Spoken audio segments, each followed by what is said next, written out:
Hello, everyone, and you come back of Progress Over Perfection. As you know, last episode, we started to talk about Every Daughter's Matter with Darren Reynolds, the job they're doing in Nepal, saving girls between Nepal and India.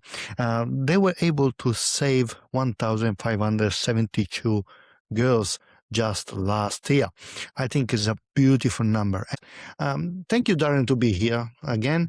Can I ask you another thing that I think is very important? Can you tell us what makes Nepal particularly vulnerable country? Yeah, look, it's ultimately it just comes down to I think they're considered the poorest country in Asia, and they're therefore right at the bottom in terms of the global scale as well.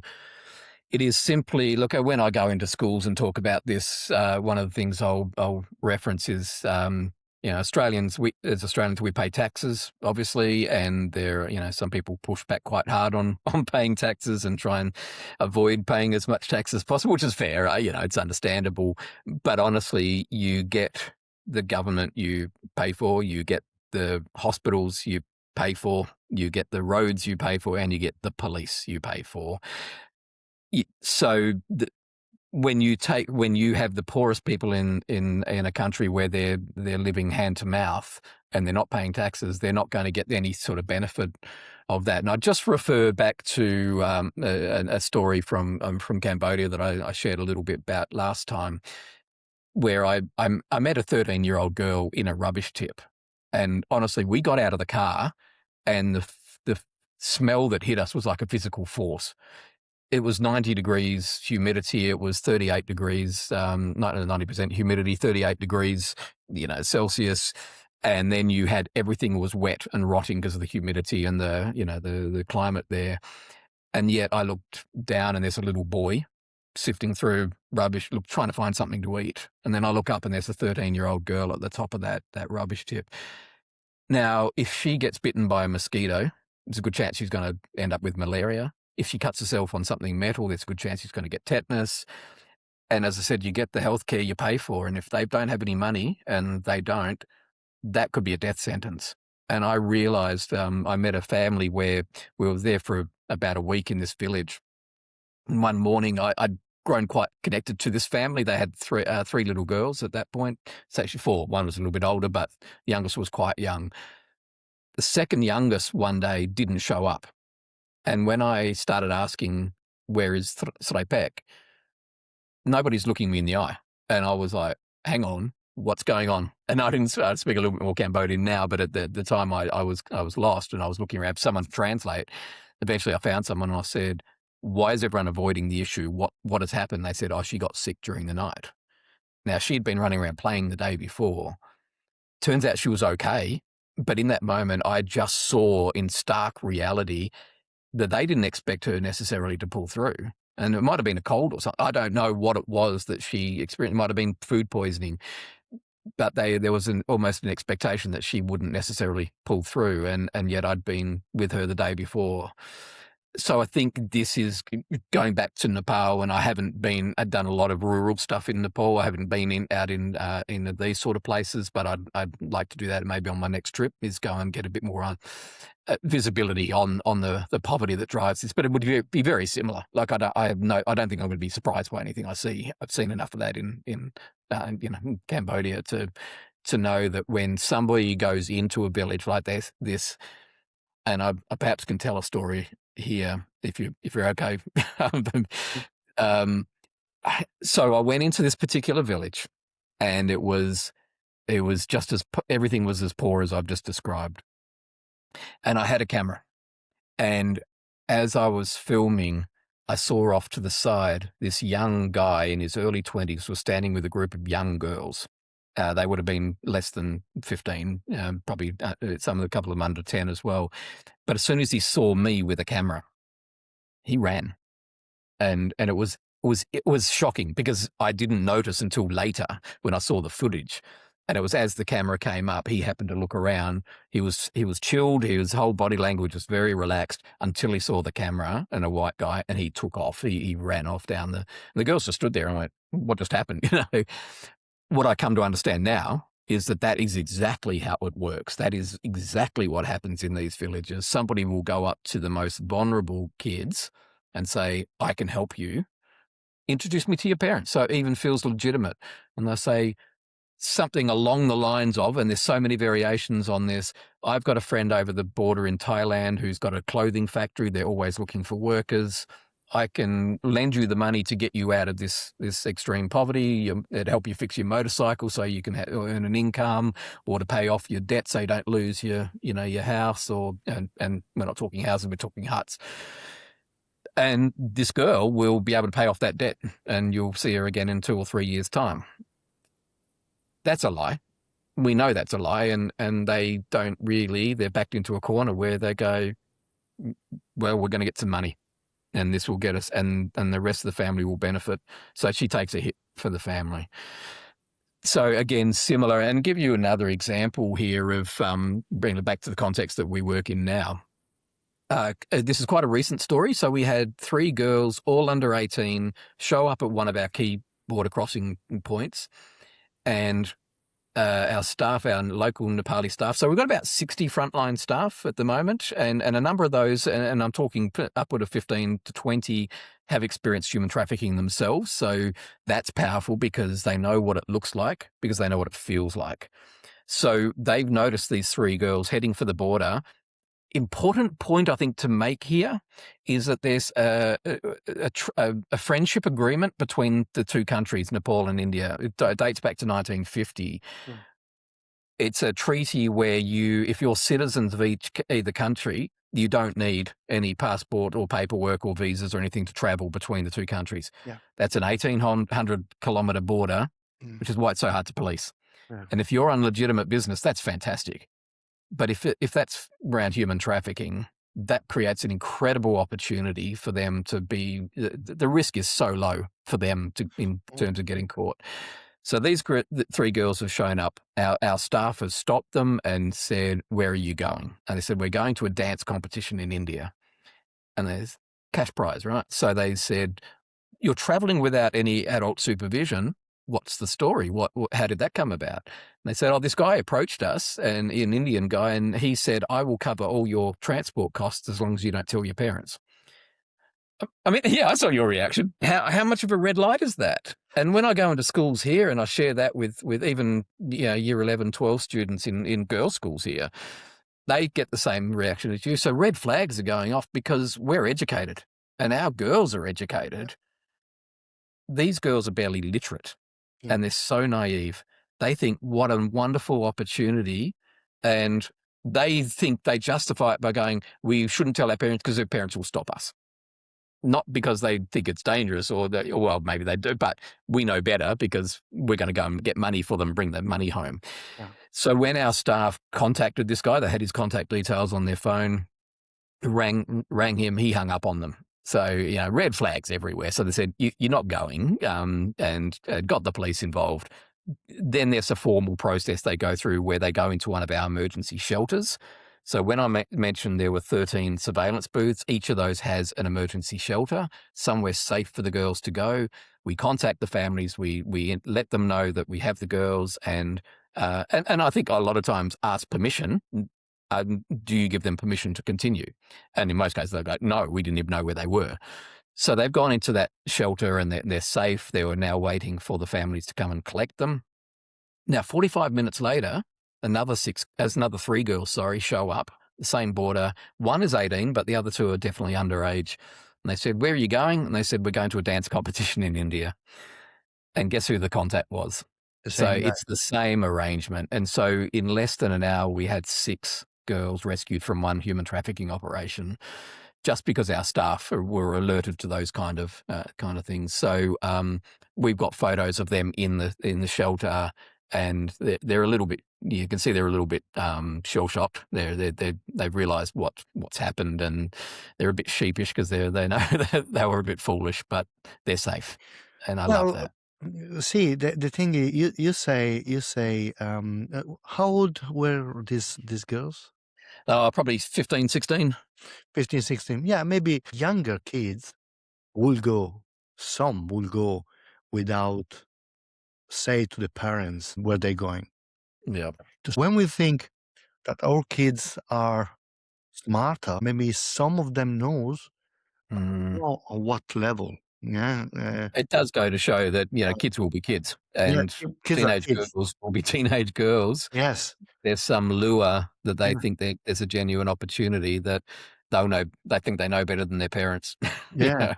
Yeah. Wow, wow. But can I ask you, this center where you send the girls are Yep. close to the booths or somewhere where they don't get found? Okay, so we're talking possibly two different things here. So currently we have the what we call emergency shelters. Yeah. They are very close to the borders and to the border crossing points. So they are and some of them are literally within meters.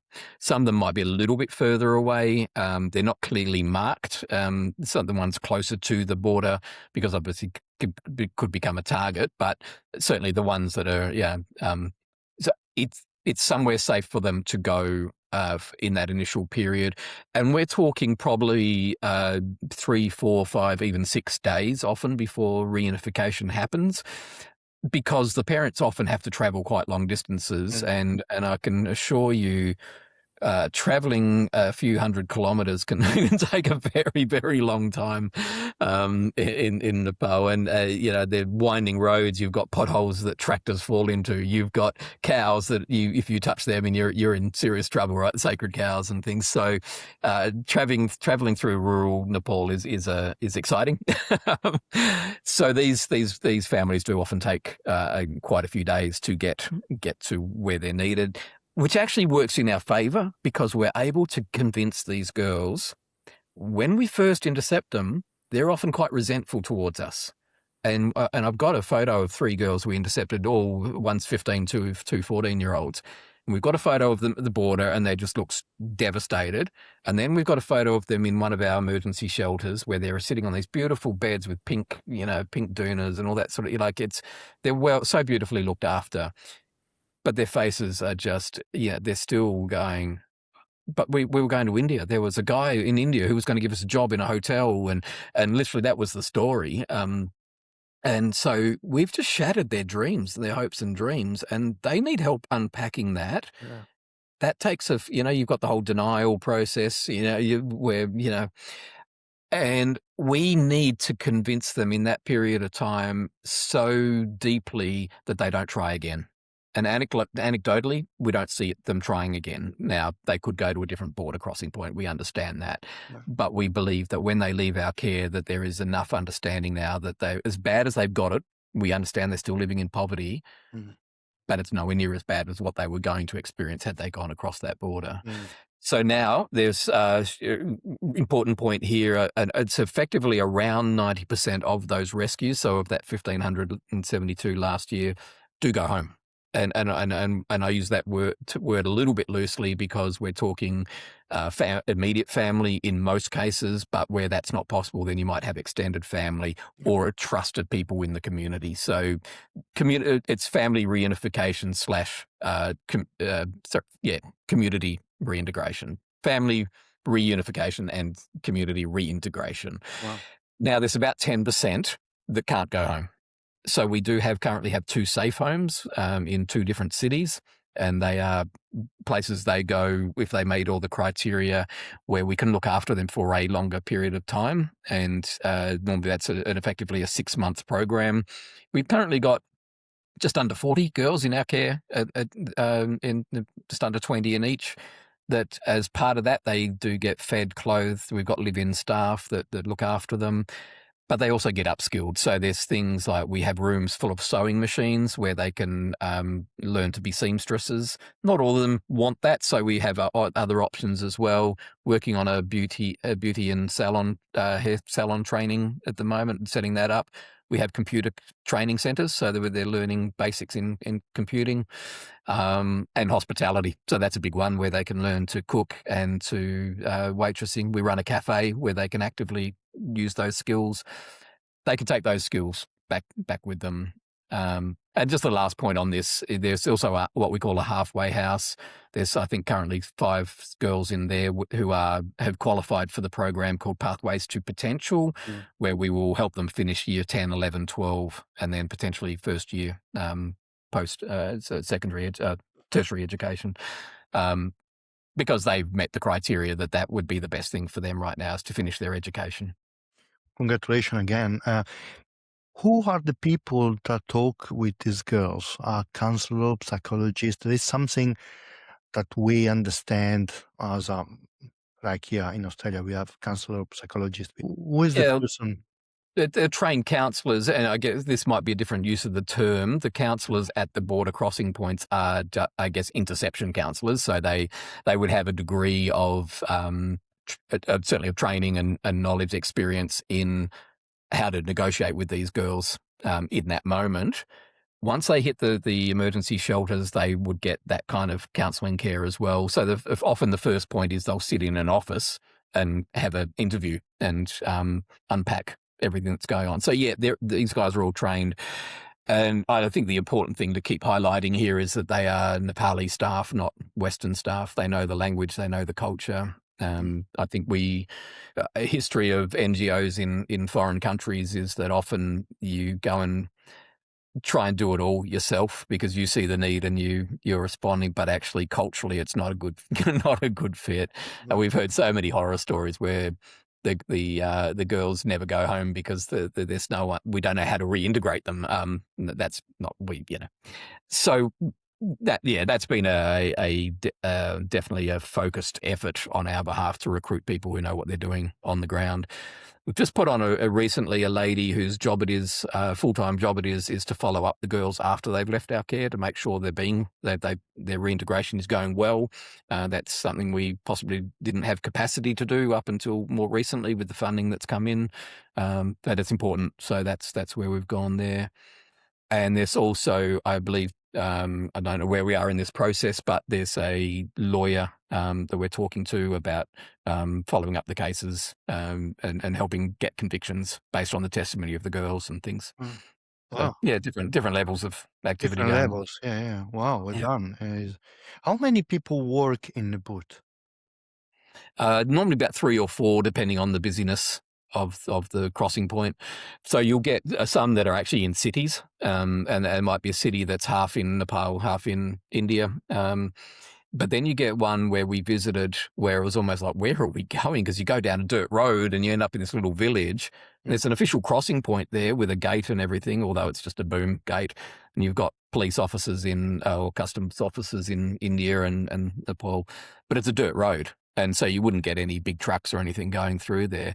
But what's happened is that they've cottoned on to the fact that we have a presence at this city and a presence at this city, so they've gone somewhere between them. So we've had to block that gap. So in that case, there'd probably only be two staff on at any given time because it's not a busy crossing point, but we have to have a presence there. Okay. Wow. So these people work. What is they work day and night? What they do? It's not daylight hours normally. Yeah, 10 till 6, I believe. And look, I couldn't speak to the rationale behind that, except that they would have done the feasibility studies on that and possibly the danger to the staff maybe at night. But as I said, I can't speak with any authority on why that decision was made, but we're getting the results, so it's clearly working. Do you have involvement from the Indian police as well, or not really? I was sort of stretching the I need to go back up and spend more time up to get some of the more nuance on this sort of stuff. My job is actually here raising awareness and support. But look, I believe there would be organic between the look. I think to give you a really good insight into this is we're not the only ones doing this, right? So there are other agencies, Western and indigenous to both India and Nepal, that are running interception booths similar to what we do. So sometimes there's 3 or 4, and they'll catch ones that we don't, and vice versa. But interestingly, the model that we have, which I think is just awesome, is our local guy will go into any place where we've identified we need a booth there. He'll go in and actually call a town hall and invite the chief of police for the district governor, the head of the Hindu society, or the senior religious leaders there. Get them all in and explain who we are, what we do, and what we're hoping to achieve.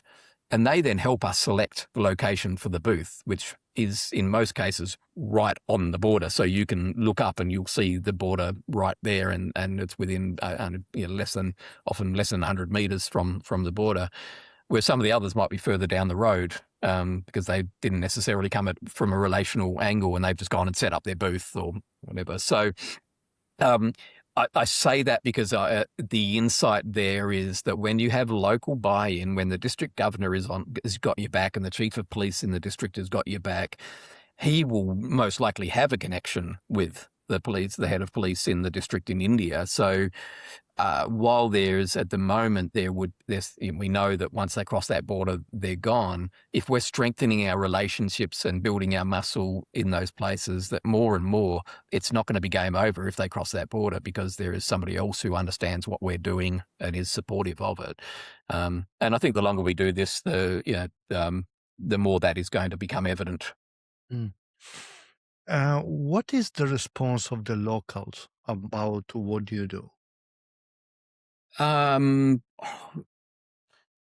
Generally positive. The question mark that always comes is there is a strong shame culture through this part of the world, where they don't like to be seen to have been doing the wrong thing. So there's often a quick, and look, this is a mass generalization, obviously, but there's a lot of quick to point the finger because you don't want to acknowledge the blame yourself.